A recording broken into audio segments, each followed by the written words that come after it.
우리는 21세기의 지구촌이라는 곳에서 살아가고 있는 인간입니다. 우리가 우리의 인생을 살아가기 위해서는 21세기라는 이 시대를, 그리고 지구촌이라고 하는 우리의 환경을 알아야만 합니다.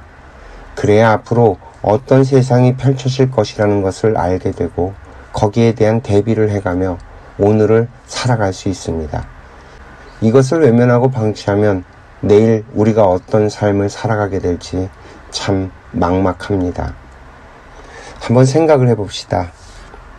지금 우리들이 당연하다고 생각하는 것들, 그리고 당연하게 누리고 있는 것들이 당연하게 된 것은 불과 얼마 전의 일입니다. 예를 들어 해외여행의 자유화는 1989년에 시작이 되었습니다. 이제는 30년이 넘었네요. 1980년대만 하더라도 우리들의 이동이 지금처럼 원활하지 못했습니다. 국내에서의 이동조차 지금처럼 쉽게 생각할 수 없었습니다. 그리고 1995년 인터넷의 상용화가 이루어졌습니다. 인터넷은 삽시간에 전 세계적인 통신망이 됩니다. 정보의 벽이 허물어지기 시작했습니다. 실시간의 시대가 열린 것입니다. 또 있죠, 스마트폰. 스마트폰이 2007년도에 세상에 처음 등장을 했습니다. 벌써 15년 전의 일이네요. 이제는 이동하면서 손안에서 모든 것을 해결합니다. 이런 생활의 편리성은 점점 발전하고 있습니다. 지금까지 이 세상의 변화를 보자면 우리가 어디로까지 갈 수 있을지 알지도 못하겠습니다. 문제는 에너지입니다. 화석연료로는 더 이상 우리들의 에너지 소비를 감당하지 못합니다. 인간은 그동안 더 많은 것을 누리기 위해서 에너지 전쟁을 벌여왔습니다. 그리고 앞으로도 그렇게 돼갈 확률이 굉장히 높습니다. 만약 지금 이 상태 그대로 간다면 지구는 인간이 통제할 수 없는 수준을 넘어서 환경적인 제한을 겪게 될 것입니다. 이 시간도 사실 불과 10년 정도 남았다고 합니다. 상당히 심각한 수준까지 올라와 있어요. 이뿐만이 아닙니다. 초고령화 사회에 이미 접어든 대한민국은 10년 내에 노인 문제로 전 사회가 몸살을 앓게 될 것입니다. 이태리나 일본의 전철을 그대로 밟아가고 있다는 말입니다. 젊은이들은 이 나라에서 희망을 보지 못하고 좌절할 것이며 어쩌면 자살이 일상화될 것입니다. 그나마 경제적인 여유가 있는 집에서는 이민을 갈겠죠. 또 젊은이들은 외국으로 떠나겠지요. 이대로 10년만 더 가면 힘든 일을 하기 싫어하는 사람들이 훨씬 더 많아져서 우리나라에는 외국인 노동자들로 넘쳐날 것입니다. 지금도 바닷가나 농촌의 대부분 노동력이 외국인 근로자에 의지하고 있다는 사실을 알고 계십니까? 더 이상 대한민국 국민들의 것이 아닌 세월이 곧 온다는 말입니다. 21세기는 20세기와 참 많이 다릅니다. 이 변화의 속도가 한 해 한 해 다릅니다. 우리가 이 사회를 보지 않으면 이 세상의 변화에 먹혀버립니다. 코로나와 우크라이나 사태가 보여주듯이 이미 21세기는 전 지구가 하나의 공동 운명체로 작동을 하고 있습니다. 우리들의 모든 문제는 지구적인 차원에서 생각해야만 해결할 수 있다는 말입니다. 20세기까지 사용하던 지식 정보들과 생활 방식, 그리고 태도로 살아간다면 우리는 곧 망합니다. 지금은 과도기입니다. 그러니 부디 눈을 들어 이 세상을 보시길 바랍니다. 내 눈앞에 있는 당장 물가가 오르고 집값이 오르내리고 아이가 대학을 가고 하는 등의 문제들만 쳐다본다면, 이 세상이 망해가고 있는 것이 전혀 보이지 않는다면 그 결과는 고스란히 우리들의 몫이 될 것입니다. 부디 혼돈의 시대에 횃불 하나를 손에 쥐고 걸어가는 힘을 길러내시길 바랍니다.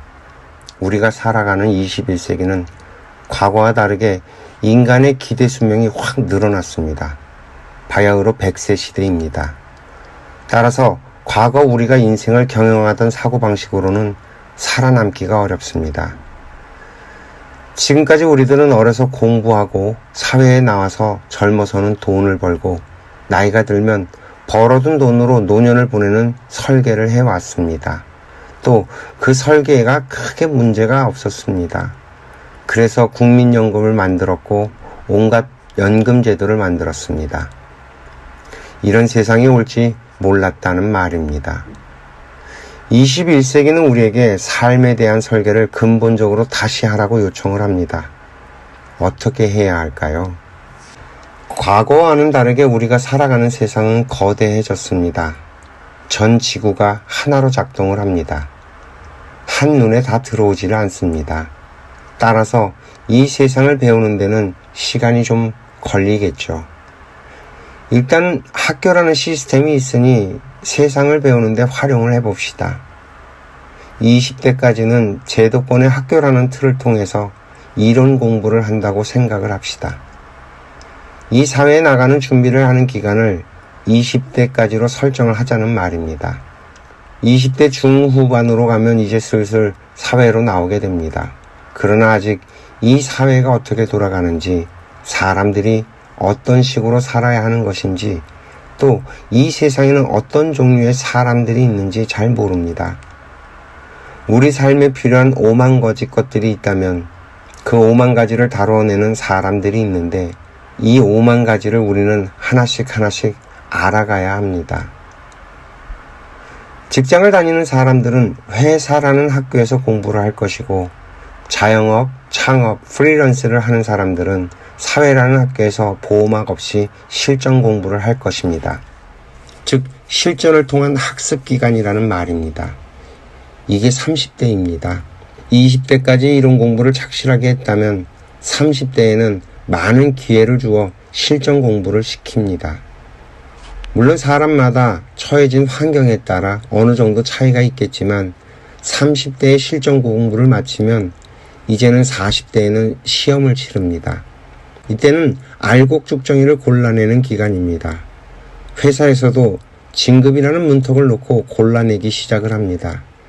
정말 마의 40대입니다. 그래서 예로부터 40대를 불혹이라고 불렀습니다. 그 어떤 것에도 흔들리지 않을 만큼 단단하게 스스로를 만들어 놓았는지 우리에게 묻고 있는 것입니다. 이제 50이 되면 지천명이라고 부릅니다. 내가 누구인지, 왜 이 세상에 태어났는지, 이제 인간이 어떻게 살아야 하는 것인지 다 알았다는 뜻입니다. 50이 되면 이제부터 진짜 자신의 인생을 살아야 합니다. 더 이상 사회로부터 도움을 받지 않고 오히려 이 사회를 위해서 살아가야 하는 시기가 지천명부터입니다. 이미 일찌감치 고령화 사회를 겪고 있는 소위 선진국들의 100세 시대에 대한 연구를 살펴보면 과거의 프레임, 즉 기술을 배우고 일을 하는 방식에서 크게 벗어나지 못하고 있습니다. 그래서 인생이 중간중간에 휴식년과 교육의 기간을 넣어서 늙어서도 기술을 배우고 일을 하는 인생 설계를 합니다. 참 답 안 나오는 이야기입니다. 노인이 기술을 배워서 노동을 한다? 좀 그렇지 않나요? 나이를 먹으면 이 사회의 어른이 되어 어른의 역할을 해야 되는 것이 아닐까요? 선진국이라고 하는 나라들의 마인드가 이 지경입니다. 50부터는 이 세상에 가르치는 일을 해야 합니다.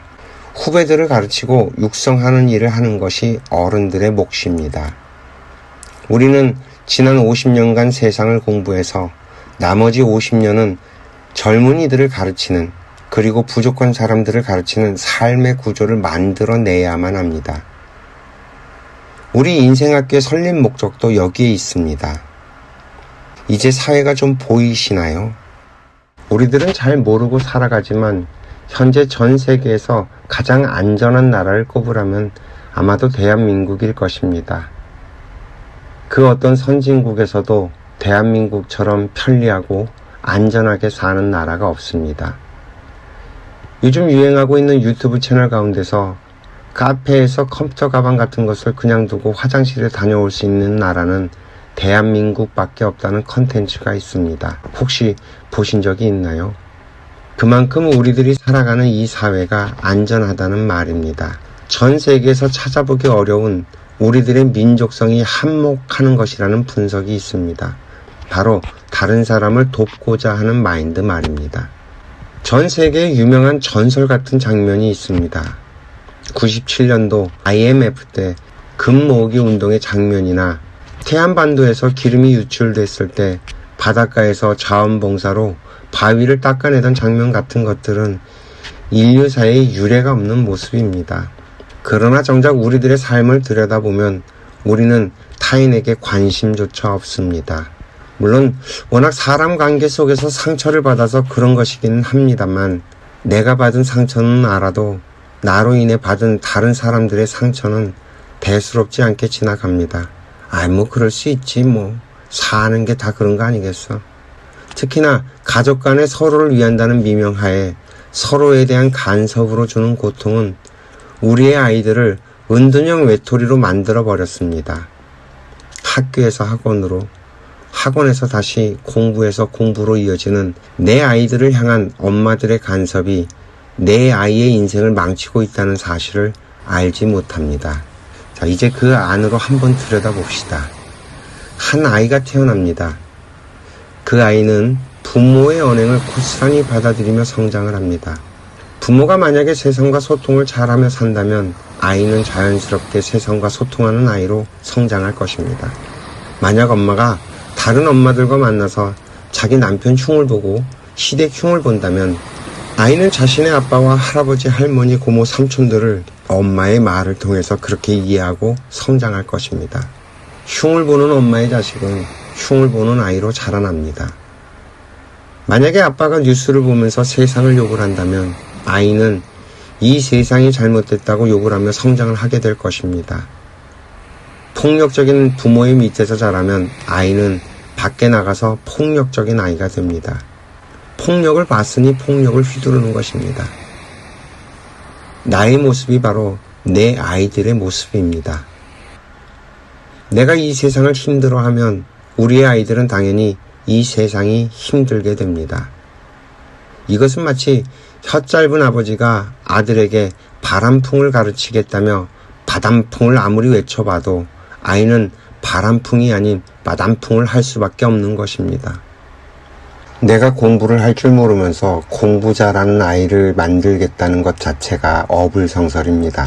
아무리 우리가 우리의 아이들을 잘 가르쳐 놓겠다고 애를 써도 우리의 아이들이 살아갈 이 세상이 험하고 막막하다면, 그리고 우리의 아이들이 살아갈 세상이 사라져버린다면 무슨 의미가 있을까요? 내 자식만 생각한다고 해결되는 세상이 아니라는 말입니다. 우리는 우리가 살아가고 있는 이 세상을 잘 살펴봐야 합니다. 그리고 우리의 아이들이 살아갈 이 세상을 살만하고 괜찮은 곳으로 만들어서 물려줘야 합니다. 그것이 우리의 미래이기도 하며 우리 아이들의 미래입니다. 우리가 이 세상을 외면하면 딱 10년 뒤면 노인 문제와 자살하는 아이들의 문제로 세상이 온통 난리가 날 것입니다. 이건 그리 오래 걸리지 않습니다. 지금 이대로 가면 딱 10년 내에 그런 일들이 우리 눈앞에 펼쳐질 것입니다. 지금은 과도기이며 혼란의 격변기입니다. 부디 우리가 살아가는 이 사회를 직시하시길 바랍니다. 우리들이 인생학교를 설립하고 100일의 기적 듣기 훈련 프로그램을 만든 것은 바로 이런 우리들의 사회의 현실적인 해법을 제시하고자 함입니다. 몸으로 체험하고 기적을 경험하시길 바랍니다. 시청해 주셔서 감사합니다.